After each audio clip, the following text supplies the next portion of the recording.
To do the hydration of the psoas muscle, you're going to need a washcloth or a hand towel that's fairly thin, rolled up and then secured with either a rubber band or some tape. And you want it right at the 12th T12. That's too high. That's right at the bottom of your shoulder blades, right where the diaphragm is. Your knees are bent. Knees come directly out from the hips.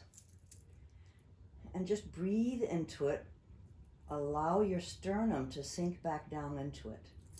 To identify your psoas, take your opposite hand to the sternum, go down the center, and then go across just a little bit, and you want to use the pads of your fingers, not the tips, and gently press down with the exhale, and then lift your leg just a foot, just an inch or two off, and you'll feel a muscle that rises up into your hand. That's your psoas. Then come down another inch. Try to relax your belly. You just want to use the psoas. You don't want to use your other muscles in your belly.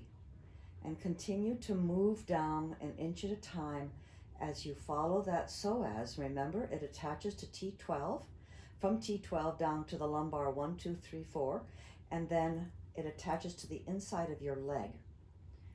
And as you move down, you can continue to feel it all the way into your lower belly as it rises up to meet you. Then as it crosses over, you can take your fingers right into the seam of your pants and then take your leg in and out. You'll feel a tendon.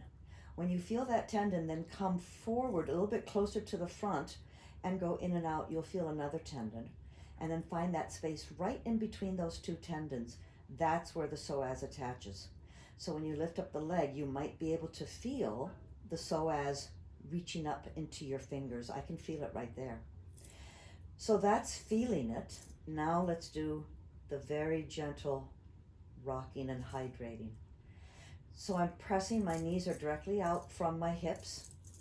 I'm pressing in on more on the inner side of my foot, like I was putting a postage stamp onto a letter. So it's a very light touch, and you just go back and forth and back and forth.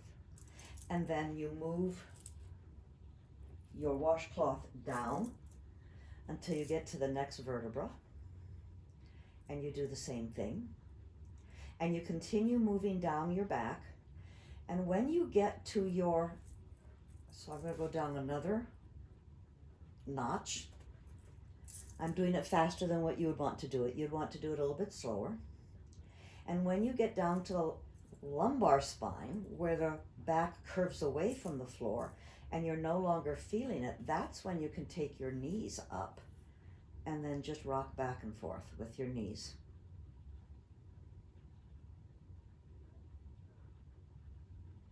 That brings the lower back more in contact with the washcloth.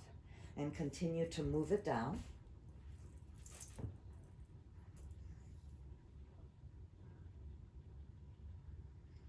Until you can no longer feel it. And then put your feet down on the ground, and now you're really far down. Bring it down a little bit further. Go back and forth. You stop right when you get to the pelvic crests on the back, and then take your feet out a little further.